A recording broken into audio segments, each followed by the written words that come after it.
Now known as Bet Sweats, Joe O. Sammy P. with you weekdays 9 a.m. to noon Eastern Time on the BetMGM Network. Very excited about that announcement that came out this morning, something that has been in the works behind the scenes. This is now the BetMGM Network. It's all the same shows. There's no show changes, no control over the content here. It's going to be the same great content that you hear every single day here on the network. Just a new branding and all that, just in case you were wondering on that side of things. That's certainly been promised to us. So thrilled about this relationship that we have with BetMGM and the start of the BetMGM network. And now it's betmgmnetwork.com if you want to go to the Odyssey app. And the YouTube page is also the BetMGM network. So all that stuff in line with the launch coming up today. Let's take a look at some of these insights provided by BetMGM for Sunday night's game to wrap up the season. This from trading manager Christian Cipollini, somebody we've had on the show in the past. And here's the quote that Christian gives. The Eagles plus 110 money line is the most popular Super Bowl bet, but Philly is a great result on the futures market for the Superbook. We would be happy with Jalen Hurts and company lifting the Lombardi trophy. So Eagles popular early. That's would explain, I guess, why we're not getting to 2, that we're sitting 1.5, a number of ones in the market.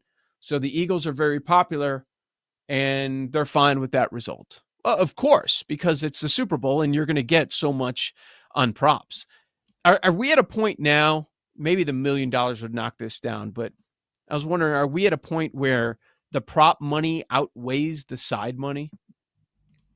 I think props will take a bigger handle. Yeah, I do. Yeah. I mean, we'll find out because they do release a lot of this stuff after the game. Like, what are people betting? What's popular? What's not? I mean, the good thing about the game for handle is that it's a small number. To only have, 1.5, that's great. People don't want to bet 7 or 11 or, back in the 80s or 90s when the spreads were 14. Those are the tougher games to get involved with. This will be handled highly. I mean, it just will because people want to bet on or against Mahomes. I saw a clip the other day.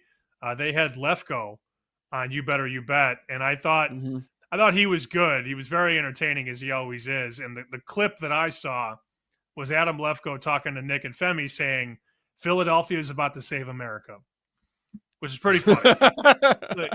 But there's a lot of that. I'm betting Philly because I like their O-line, their D-line, and their running game. That's why I like Philly. You have people like Lefko, though, who just don't want to see Kansas City do it again. There are many reasons to bet this game. You can make, several cases. Mine is, schematical and like in the trenches related. Like I think the Eagles have the best O-line and one of the best D-lines in the league. That's why I'm betting Philly. And you get Barkley and you get Fangio's defense, which has been a lot better. I heard a lot about, Mahomes is 8-0 against Fangio. I hate that. Fangio's teams sucked in Denver. Like they were horrible. So and then he went to Miami and Tua's been in and out of the lineup and all that. Like this is Fangio's not best defense because some of those San Francisco defenses in the middle to early 2010s were insane with Patrick Willis and Navarro Bowman and Justin Smith. Like those defenses were insane that he had in San Francisco. But this Eagles defense, to me, is the best unit in the game. But you're going to see a lot of handle on the side because it's a cheap number and because the Chiefs are extremely polarizing, either on or against. I hate that trend. And I hope it's not me saying that because I want the Chiefs to lose or we've been pro Eagles all year, but I don't like that trend at all. I don't like it. So here's why. And you're right about the Denver teams. And some of that sample is also when he was in Miami, right? And that did not work at all. And they made the change quickly. But let's look at the Mahomes numbers against Fangio because the noise what's catching wind that people are reciting again and again is Patrick Mahomes is 8-0 against this specific defensive coordinator. So what they're saying is he owns him, right? I got news for you. Patrick Mahomes has a great record against a lot of defensive coordinators, and he's got talent now in Philadelphia at every level. And we had Aaron Schatz on last week, and we started talking about the Eagles' defense. He's like, yeah, DVOA wise, we've got the Eagles the number one defense in the NFL. Like, they are no joke. And so if you look at these numbers for Mahomes, on average in those 8 games, 233 yards per game. Is that amazing? Is that No. like, wow, he owns Vic Fangio? I don't view that the case either. Now, in 8 games, how many touchdown passes do you think he has, Sam, against Fangio? 9 or 10. It's 10. It's 10. So I don't look at that. Averaging 24 points per game. Okay, I could see that when you look at the total in this one, but it's not like those were bad teams. It's not him owning Fangio. You look at No, some of it's these not. scores, 22, 22, 21. Like, no, that sort of stat makes people believe that he's scoring into the 30s. And that happened twice. He scored 30 in one and 43 in another. And Yeah. he didn't do much in those games. I hate people that read off random stats that don't matter. Like, that does not Yeah. matter.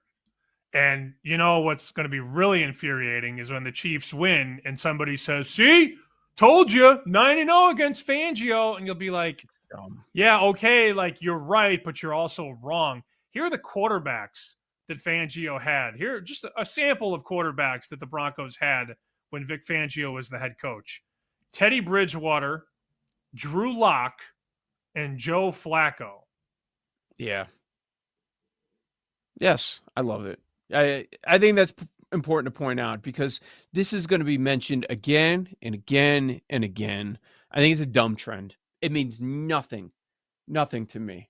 So yeah, I'm glad that we can flush that out. Like, if we're doing trend or truth, trend, not putting any weight into it. Sometimes there's are trends that you're going to buy a little bit, but I'm not going to buy into that one at all.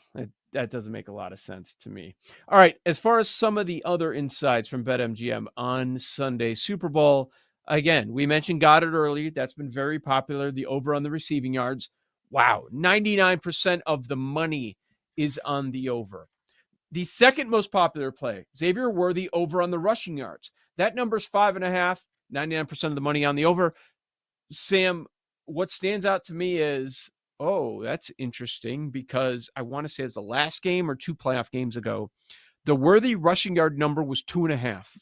It was bet up to 3.5, and now we're at 5.5 for the Super Bowl. I know a guy that played Worthy. I'm actually pulling the list up now because he sent me the list the other day. He played Worthy under 6.5 yards when it opened up in Vegas. This group, as you know, a lot of them work together, and Crack is a part of this conglomerate because one of the plays is the Crack play that he told us last Friday. Barkley under 25.5 longest rush. But another play on that list is Worthy under 6.5 yards. So that's fascinating that you have a sharp group or a group of people betting Worthy under 6.5 rush yards, but 99% of the money at a rec shop is on over 5.5. And oh, by the way, that 5.5 is minus 135 to go over. Not good. Doing, yeah. Barkley popular. Mahomes rushing attempts, of course. AFC Championship gets a couple of rushing touchdowns, and now they're betting the rushing attempts. The most popular anytime touchdown score because of the price probably Hurts minus 105, Saquon minus 200. I assume those are part of parlays. And Mahomes anytime touchdown. Again, what did I just see? I saw Mahomes on the ground scoring touchdowns, so they're going to bet that in the Super Bowl. Something John Ewing just put out a few minutes ago, and it explains why we're not seeing much movement. Ewing says over at BetMGM, 54% of the bets on the Chiefs, so almost split down the middle. 47% of the money So a little more money on the Eagles. Two-way action. The books would love to see that. And a little bit more on the over, 70% of the bet, 64% of the money. So that's why Perfect we've line. seen very little movement. Yeah. The book's got to be Perfect very happy line with that. at 1, Yep. 1.5. You're going to write good action both ways. Did you see this? Paul putting in the chat that Myles Garrett has requested a trade. Uh-huh. Okay. What is that Browns win total next year? Who's playing quarterback? Who's getting to the quarterback? That could be a 2-15 team next year without Myles Garrett. He put a letter together that they sent to all the newsmakers that was tweeted out. It's a few paragraphs long, just explaining his stance. Basically, he wants to win games. He's sick of the losing. You know who should call him? You know who should call him right now? The Bears. Call him right now. Call his agent right. Well, you put Sweat and Garrett on opposite sides. Good luck.